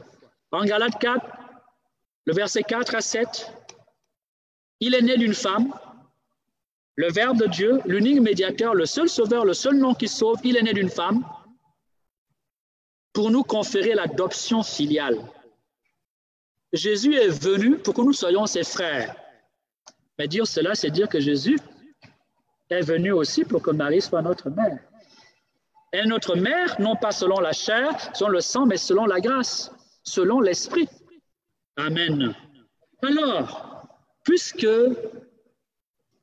c'est ce thème qui nous rassemble, j'aimerais vous inviter, pour finir à ceci, vraiment j'y tiens de tout mon cœur, j'aimerais te dire, toi qui m'écoutes, regarde Marie, regarde-la dans les évangiles, sans tricher, regarde-la les yeux dans les yeux, regarde les textes, analyse-les, cherche à les comprendre, mais fais-le loyalement, sois loyal, sois honnête. Regarde Marie avec tes yeux, avec ton intelligence, avec ton esprit pour comprendre, mais regarde aussi Marie avec le cœur de Jésus. Et ça changera tout. Si tu es loyal, si tu es honnête, si tu décides de regarder tous les textes qui parlent de la Vierge Marie en méditant, sans avoir peur, sans soupçonner, et si tu regardes Marie avec les yeux de Jésus et le cœur de Jésus, laisse-moi te dire, ma fille, mon frère, ma sœur, toi qui m'écoutes, que tu ne pourras pas ne pas admirer les merveilles que Dieu a réalisées en Marie. Le puissant a fait pour elle de grandes choses, saint est son nom. Alors, les découvrons aussi belles, imitables. Tu vas l'aimer parce que ce qui est beau, on l'aime. Parce que ce qui est idéal, on l'aime. On est séduit, on est attiré. Premier conseil donc, regarde Marie. Et ici, regarde-la au pied de la croix. Lorsque tu es dans les épreuves, lorsque tes amis sont dans les épreuves, et je prolonge, regarde Marie au pied de la croix. Quand notre monde est secoué par l'épreuve du Covid et de toutes sortes de guerres, toutes sortes de conflits. Imite-la. Imite-la. Rien ne t'empêche de l'imiter, quelle que soit ta confession chrétienne. Marie est une figure biblique. Et une figure biblique, pas des moines, exemplaire. On la proclame bienheureuse. Elle a reçu beaucoup de grâce. Elle est la maman de Jésus. Jésus l'a choisie pour mère. Elle a communiqué le Saint-Esprit à Jean le Baptiste et à Élisabeth. Et quand on la regarde au pied de la croix, c'est une femme vertueuse, c'est une grande femme, c'est une femme d'espérance. Tu peux l'imiter, tu dois l'imiter. Tu dois la regarder et reproduire ce qu'elle a fait. Ne dis pas non, il n'y a que seul. Non, non, non, tu peux le faire. Si cela est valable, 1 Corinthiens 11, le verset 1, si cela est valable chez Saint Paul, qui dit « Imitez-moi comme j'imite le Christ », cela est aussi valable pour Marie. Oui, les enfants imitent toujours leurs parents. Si Jésus est ton parent et que Marie est ta mère, tu dois l'imiter, imite-la. Les enfants s'approprient la vie, l'esprit de famille, en imitant les manières de faire de leurs parents. C'est pour ça que dans une famille, on a la même qualité, on peut aussi avoir les mêmes défauts. C'est parce que les enfants s'approprient. Il y a une part qui passe dans la génétique, il y a une part qui passe dans l'éducation, une part aussi qui passe dans l'imitation. La plupart du temps, même les enfants retiennent ce qu'ils te voient faire et pas ce que tu dis. Donc, imite Marie et tu seras vraiment un frère pour Jésus. Amen. Enfin, salue-la. L'ange l'a salué, le ciel l'a salué. L'archange Gabriel est le lieutenant de Dieu, celui qui remplace l'ambassadeur divin, l'envoyé divin. Il l'a salué, il lui a parlé. Et cette parole est aussi une parole biblique. Qu'est-ce qui t'interdit de dire réjouis-toi? Simplement réjouis-toi, Marie. Tout c'est une parole de Dieu. Cette parole est une parole de Dieu. Et comme parole de Dieu, elle est pleine d'Esprit Saint. Jean 6, 63, ma parole est esprit et vie. Si réjouis-toi, Marie est une parole biblique, c'est une parole remplie d'Esprit Saint. Donc, en la répétant, tu peux être touché, tu peux être transformé. Qui t'empêche de dire réjouis-toi? Personne, mon frère, personne, ma sœur. Salue-la, respecte-la, considère-la comme ta mère. Je vais finir. Défends-la. Un enfant défend toujours sa mère. Si tu es ami de Jésus, et Jésus a fait de toi son ami, tu ne peux pas ne pas défendre sa mère quand on dit du mal d'elle. Fais-le en honorant Jésus, son fils. Mieux, en honorant Marie, en réalité, c'est Jésus que tu honores. En déshonorant Marie, c'est Jésus que tu déshonores. Fais-le en obéissant à Jésus. La dernière parole, le mari, c'est « faites tout ce qu'il vous dira ». Il ne faut pas te contenter seulement d'aimer Marie, il faut obéir à Jésus. Alors tu feras la joie de Marie. Imite Marie, défends Marie, ne permets pas que quelqu'un à côté de toi se mette à dire n'importe quoi sur elle. Tu connais ta foi. Ce n'est pas à quelqu'un qui n'est pas de ton église de venir te dire ce à quoi tu crois. Pardonnez-moi, je vais prendre un exemple tout à fait déplacé. Ce n'est pas au bouddhiste de venir me dire voilà qui est la Vierge Marie en qui tu crois. Les textes de l'Église sont là pour me dire en quoi je crois. Les prêtres de l'Église sont là pour me dire en quoi je crois. Si je suis catholique, je sais en quoi je crois, en qui je crois. Donc, il ne permet pas que quelqu'un vienne vomir, vienne médire de la mère de ton Sauveur. Ne permet pas cela. Et ici, j'aimerais vous mettre en garde, beaucoup de chrétiens catholiques qui m'écoutent. Vous faites la promotion souvent des soi-disant hommes de Dieu, je les respecte, mais je dois respecter ma foi aussi. C'est vous qui faites la promotion souvent. Vous envoyez des films à gauche, à droite, dans les réseaux sociaux, de soi-disant hommes de Dieu qui passent leur temps à insulter la Vierge. Est-ce que vous êtes cohérent avec votre foi? Comment peux-tu faire la promotion de quelqu'un qui insulte ta mère? Comment peux-tu promouvoir et supporter, être le fanatique d'un homme qui insulte la mère de ton Sauveur? Un homme qui insulte ta mère. N'accepte jamais que quelqu'un vienne insulter ta foi, que quelqu'un vienne insulter la maman de Jésus. Insulter la mère du Christ, c'est insulter le Christ. Celui qui a des problèmes avec Marie a en réalité aussi des problèmes avec Jésus, même s'il l'ignore. Et ce n'est pas parce que Jésus ne lui dit rien que Jésus est content de lui. Jésus ne fait que le supporter. Il ne fait que le tolérer. Il patiente. Il espère qu'un jour il comprendra. Oh, s'il te plaît, n'oublie pas que tu la trouveras dans le ciel. J'espère que tu n'auras pas honte d'elle dans le ciel. Au ciel, nous la verrons. Nous verrons Jésus. Peu importe la place qu'elle aura, elle sera certainement grande. Mais tu verras Marie au ciel. J'espère que tu n'auras pas honte de la saluer. Tu n'auras pas honte de la voir. Honte de l'aimer. Au ciel, tout le monde sait. Parce que sur la terre, tu auras passé ton temps à avoir peur d'elle, à la médire, à la combattre. Bien-aimés, demandons maintenant au Seigneur le secours de sa grâce et la prière de sa mère pour que nous aussi, à l'heure où notre monde est ébranlé, où le monde est secoué par la mort, par la menace de la mort, par la pandémie, par la peur du lendemain, peur du travail, perte de la vie, perte de l'avenir, crise financière peut-être, guerre peut-être, et cette grande peur qui est diffusée d'une vaccination dont on ne sait pas ce qu'elle pourrait être. Je t'invite tout simplement à imiter l'espérance de Marie. L'espérance de Marie. Cette espérance s'exprime au moment où Jésus est mort. C'est quand tout est mort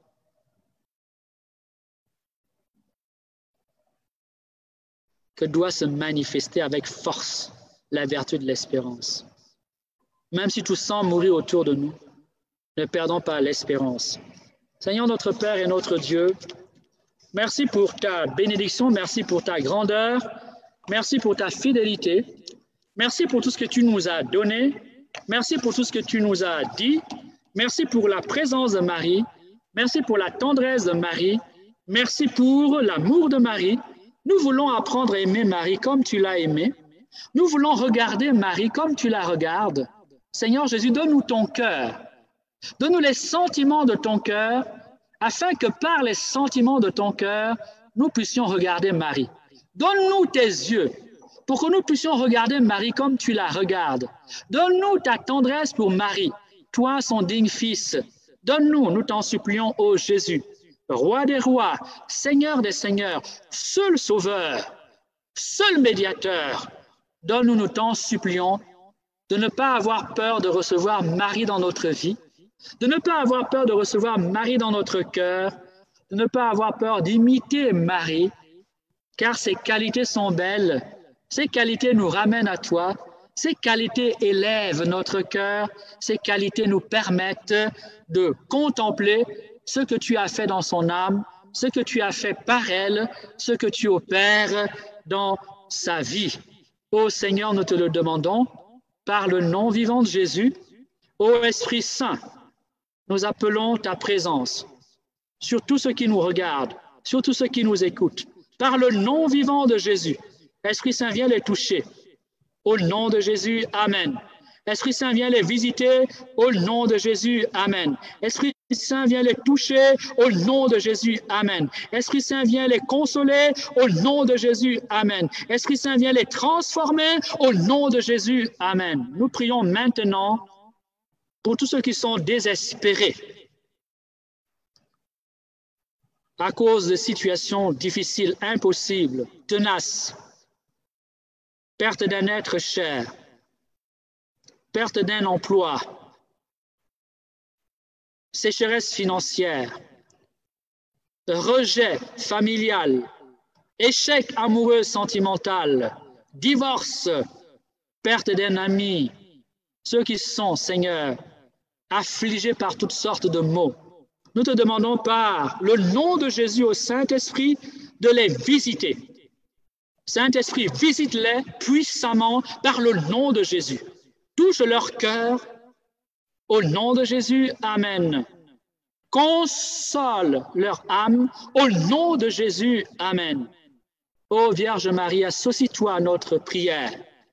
Salut Reine, Mère de miséricorde, notre vie, notre joie, notre espérance, salut. Enfants d'Ève exilés, nous crions vers toi. Vers toi nous soupirons, gémissantes et pleurons. Dans cette vallée de larmes, ô toi notre avocate, tourne donc vers nous ton regard de miséricorde. Et après cet exil, montre-nous Jésus, le fruit béni de ton sein. Ô clémente, ô tendre, ô douce Vierge Marie, Amen. Ô Jésus, fais-nous aimer Marie. Ô Marie, donne-nous ta tendresse pour Jésus. Ô Marie, donne-nous ta foi en Jésus. Ô Marie, donne-nous ton obéissance à la parole de Dieu.